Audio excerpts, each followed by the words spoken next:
when you got out, you were still in law school. Did you continue on in law school? I did. It's interesting because I remember talking to Captain Joubert, and I'm like, I don't know if I want to continue in law school. I was having kind of a crisis of what I wanted to do with my life at the time, and he's like, look, we need more judge advocates right now because, they have certain slots that they need to hit their marks on. Sometimes it's aviation, sometimes it's infantry, whatever. But the only two positions that you actually get a contract for is law and aviation. And they needed more lawyers at the time, and so he encouraged me to stay in and said that, my job as a lawyer in the Marine Corps would be just as fulfilling as any other job. And so I decided to stay into law school. And my contract required me to finish law school and actually pass the bar because a long time ago, probably 10, 20 years ago, there was a guy who went through law school and never passed the bar. I told the Marine Corps he did and practiced law for, I think, like 10 years in the Marine Corps and really screwed things up. Oh, my. You were in the Marine Corps. Well, you're subject to military punishment if you do something like that, are you not? Oh, yeah, he was. He got in trouble. One thing I learned early on when I joined my CB battalion is you do not want to go to a Marine brig. Two guys in my squad that the squad I was assigned to had two guys in the brig, and we'd have to walk past that brig every day on the way to breakfast, and those Marines were putting these guys through really tough. I don't want to say hell on the radio. They were going through it. And I know. I'll jump ahead real quick, but when I was a defense attorney in Yuma, me and the chaplain were the only two friends the Marines had in the brig. Okay, that's right.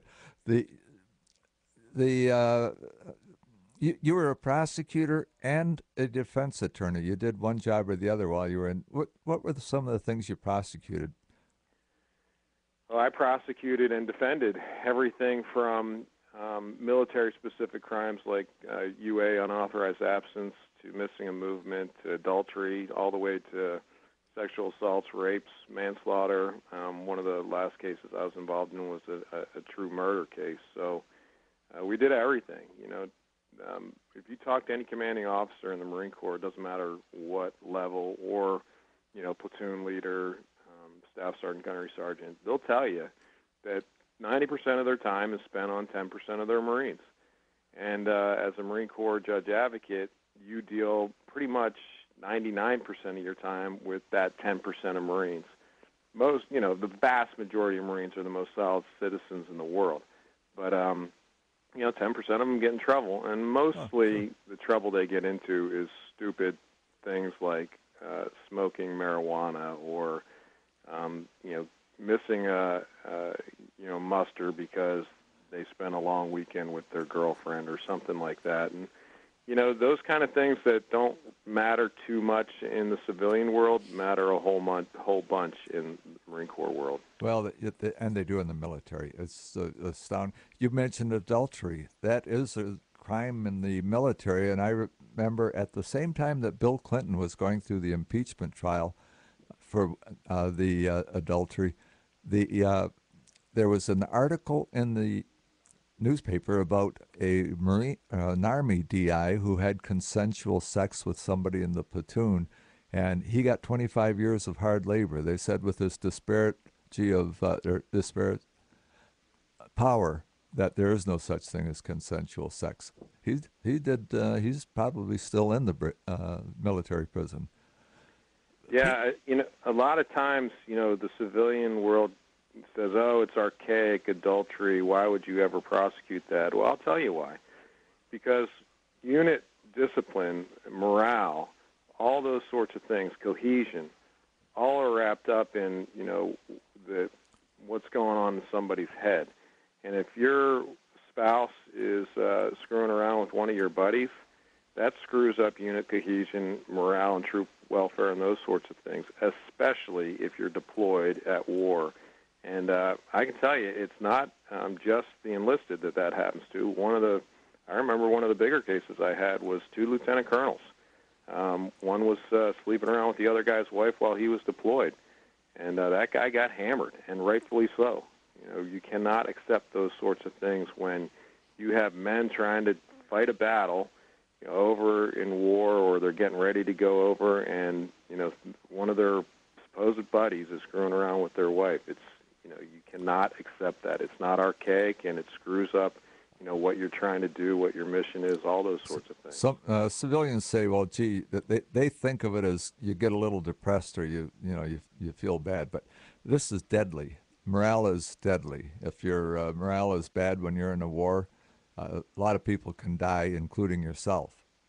I remember a case I had, and we had some civilian defense counsel. I was prosecuting it, and he goes, "Oh, you guys won't be able to." We charged rape, and then in the alternative, we charged adultery. And the civilian counsel, was like, "Oh, you'll never be able to prove rape, but we're gonna plead guilty to adultery because we know you have us on that." And I said, "Fine," because I knew in the back of my mind we were going before a jury, members of a panel, and I knew these guys were all hardened combat veterans, and they were going to hammer this guy. And I forget what the maximum sentence for adultery is, but he got the maximum.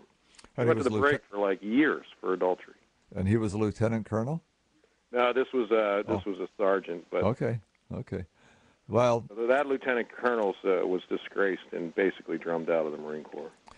Well, we've covered your time as a prosecutor and a defense attorney. After that, you went over to Iraq. You were deployed. What unit did you join, and what did you do there?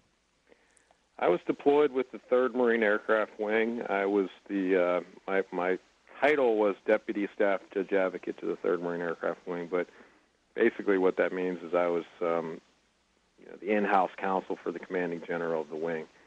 And my primary job was to teach rules of engagement to all pilots and crew that came into theater.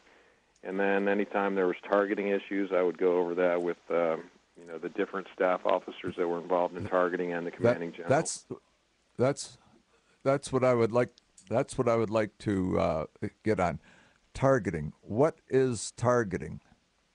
Targeting is where you can and cannot drop a bomb, 500-pound, 1,000-pound bomb, whether you can engage a target that is either a building or a human being. And most of the time, a lawyer's job over there is not to tell a general you can't do something, but to tell him how you can do it. The rules of engagement say that you cannot specifically target a mosque or a hospital or a home or a school.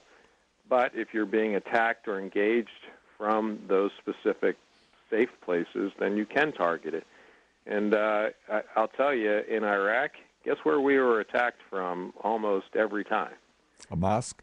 A mosque, a school, a home, a hospital.